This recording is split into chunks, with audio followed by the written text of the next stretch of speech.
What's up, Shonen fans? It's SuperKamiGuru9000. I'm Corey, and this is my review of Bleach, Chapter 468.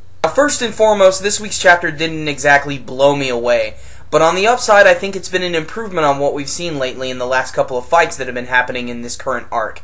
In this one, we do get a conclusion to one of the battles, but we do get the real start to one of them, and believe it or not a finish to it. The actual chapter itself opens up with Byakuya, who is fighting against Tsukishima. This is a battle, of course, we've been waiting for a very long time. Next to Ichigo and Ishida's battle, this is probably going to be one of the biggest ones, one of the more powerful characters fighting. Now, before this battle actually got started, I figured Byakuya is just going to destroy Tsukishima. And, it almost seems like that at first, especially in the beginning of the chapter. Basically, they're just sizing each other up, saying, ooh, I'm a badass. Oh, yeah, well, I'm a badass. I would have thought of doing this before you would have even done this, blah, blah, blah, blah, blah. And they're both basically just showing off. They're almost identical characters in a sense, and that's what's kind of interesting about this fight. Before they can even really get started, however, we cut back to Ikaku, who is finishing up his battle with Mo. And they're having kind of one of those interesting anime or manga conversations. Mo is pretty much defeated, it's over here. But he still wants to do whatever he can to defeat Ikaku, and he's basically letting him know he would die for Tsukishima. And this is when Ikaku jumps in, and he's basically like, really? Well, would Tsukishima die for you? And then Mo's got that nice little expression.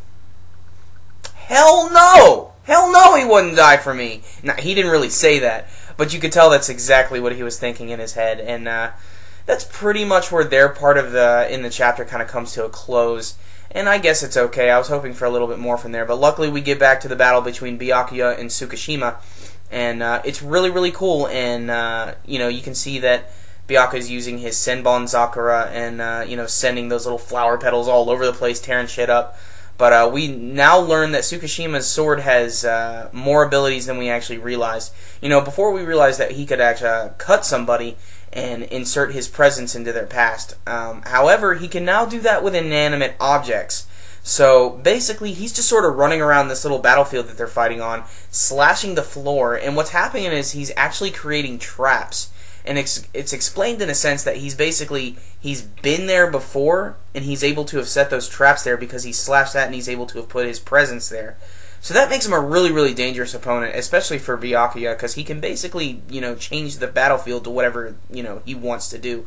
But the chapter comes to a close with Tsukishima actually starting to gain the upper hand against Byakuya, and it looks like he's actually about to hit him with a really, really big attack, and that's where the chapter comes to a close. Yep. That was pretty much it. Pretty damn simple this week. When stacked up against the other big three, Bleach didn't do that great this week, but on the upside, I do appreciate the fact that Tsukishima, even though he is technically one of the defunct leaders of this execution group, happens to be tearing shit right the hell up. And he's fighting against Byakuya, which is a really crazy battle, and like I said earlier, they're almost identical in their characterization and how they act and everything. So watching them clash is really interesting, because honestly, just about either one of them could win.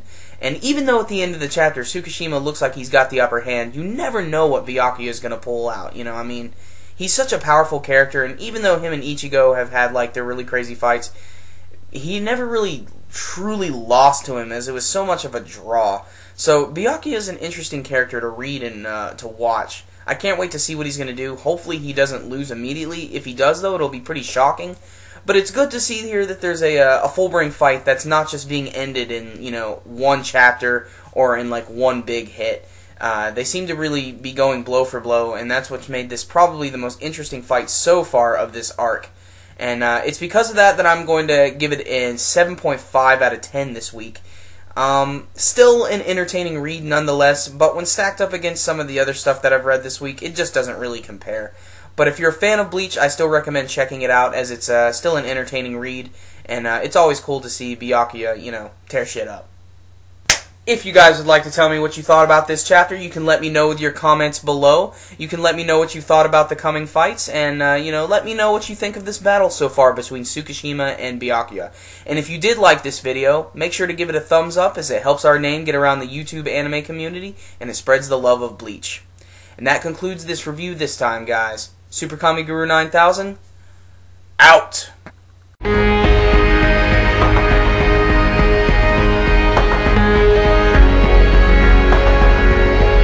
If Byakuya, Itachi, and Sesshomaru fought each other at the same time, the world would explode.